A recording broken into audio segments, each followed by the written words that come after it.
राज्यसभा का सभापति। राज्यसभा के सभापति को तब ही पद से हटाया जा सकता है जब उसे उपराष्ट्रपति पद से हटा दिया जाए।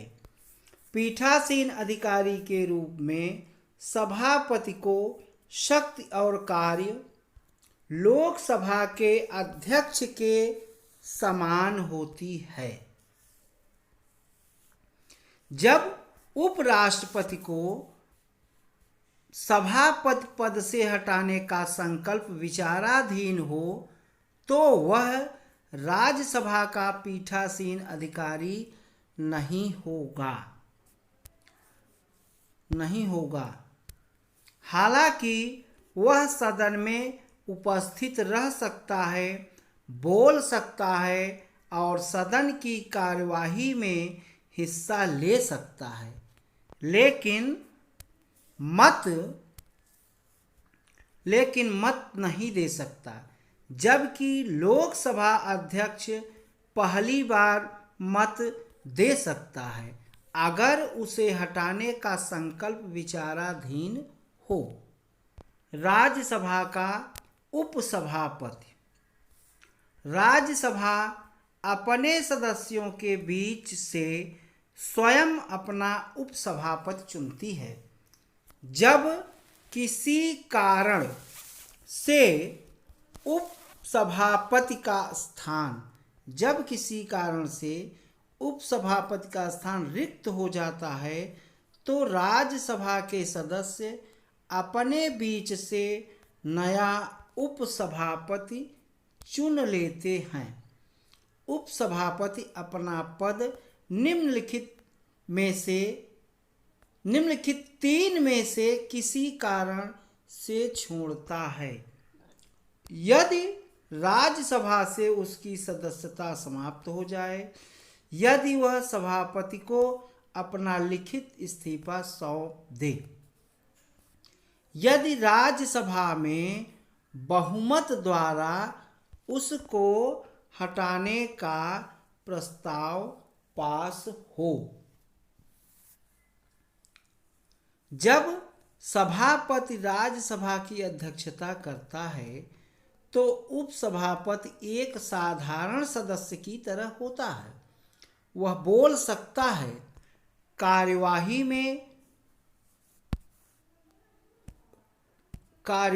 में भाग ले सकता है तथा मतदान की स्थिति में मत भी दे सकता है।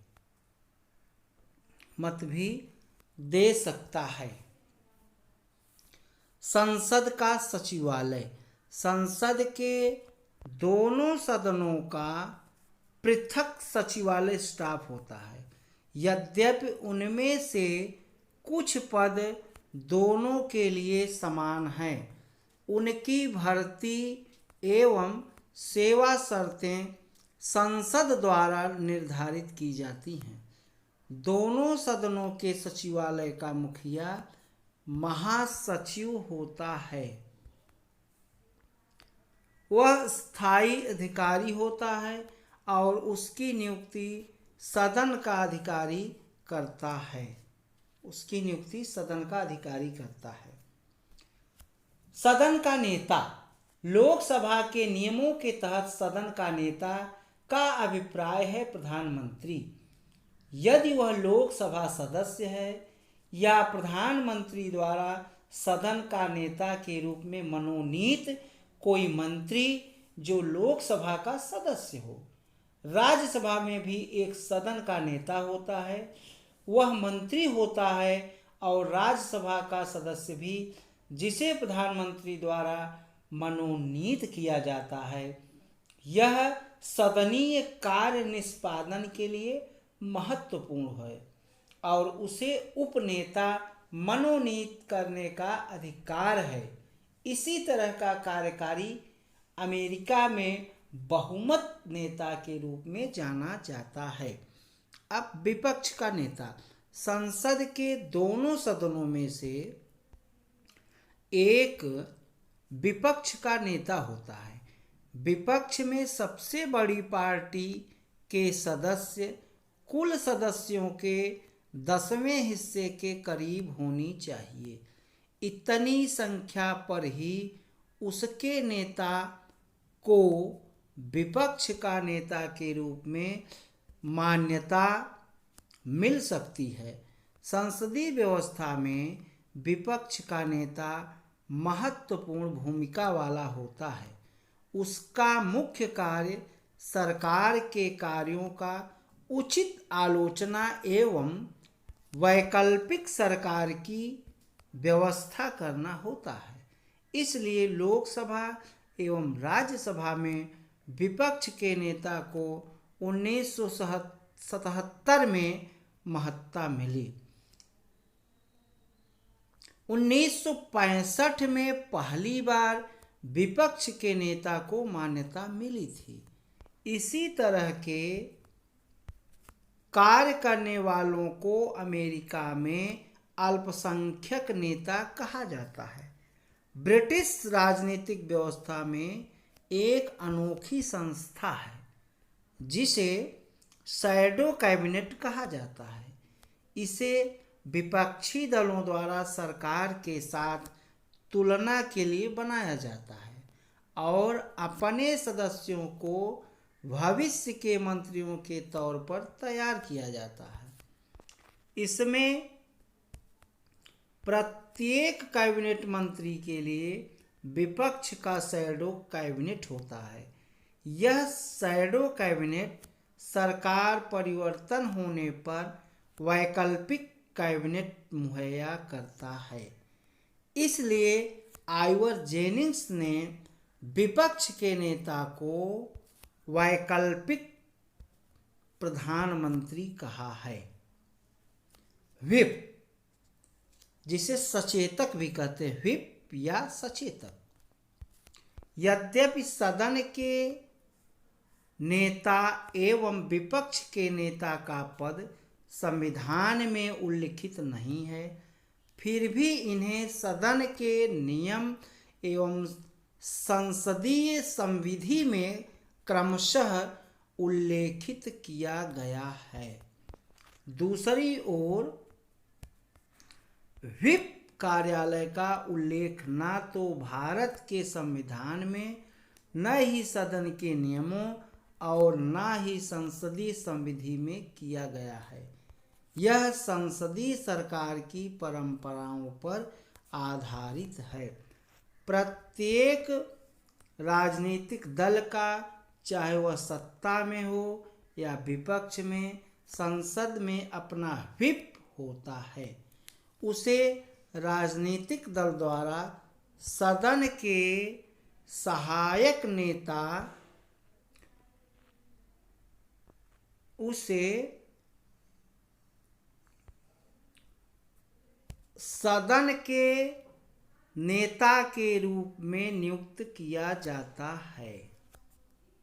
सदन के नेता के रूप में नियुक्त किया जाता है। उसकी जिम्मेदारी बड़ी होती है। वह अपने पार्टी के नेताओं को बड़ी संख्या में सदन में उपस्थित रखे और संबंधित मुद्दे के पक्ष या खिलाफ पार्टी का सहयोग करे। वह संसद के सदस्यों के व्यवहार पर नज़र रखता है। सदस्यों के लिए माना जाता है कि व्हिप के निर्देशों का पालन करेंगे, अन्यथा अनुशासनात्मक कार्यवाही की जा सकती है। संसद के सत्र। संसद के प्रत्येक सदन को राष्ट्रपति समय समय पर समन जारी करता है, लेकिन संसद के दोनों सत्रों के बीच अधिकतम अंतराल 6 माह से ज़्यादा नहीं होना चाहिए। दूसरे शब्दों में, संसद को कम से कम वर्ष में सत्र 2 बार मिल जाना चाहिए। सामान्यतया वर्ष में 3 सत्र होते हैं। बजट सत्र फरवरी से मई तक बजट सत्र चलता है और मानसून सत्र जुलाई से सितंबर तक चलता है। शीतकालीन सत्र यह जो है नवंबर से दिसंबर तक। अब संसद का सत्र प्रथम बैठक से लेकर सत्रावसान या लोकसभा के मामले विघटन के मध्य की समयावधि है। सत्र के दौरान सदन कार्यों के संचालन हेतु प्रत्येक दिन आहूत होता है। एक सत्र के सत्रावसान एवं दूसरे सत्र के प्रारंभ होने के मध्य की समयावधि को अवकाश कहते हैं। स्थगन संसद की एक सत्र में काफी बैठकें होती हैं। प्रत्येक बैठक में 2 सत्र होते हैं। सुबह की बैठक की 11 बजे से 1 बजे तक और दोपहर के भोजन के बाद 2 से 6 बजे तक। संसद की बैठक को स्थगन या अनिश्चित काल के लिए स्थगन या सत्रावसान या विघटन द्वारा समाप्त किया जा सकता है। स्थगन द्वारा बैठक के कार्य को कुछ निश्चित समय, जो कुछ घंटे, दिन या सप्ताह हो सकता है, लेकिन के लिए निलंबित हो सकता है, के लिए निलंबित किया जा सकता है। अनिश्चित काल के लिए स्थगन। अनिश्चित काल के लिए स्थगन का अभिप्राय है सदन को अनिश्चित काल के लिए स्थगित कर दिया जाए। दूसरे शब्दों में, जब सदन को बिना यह बताए स्थगित कर दिया जाता है कि अब उसे किस दिन आहूत किया जाएगा, तो उसे अनिश्चित काल के लिए स्थगन कहते हैं।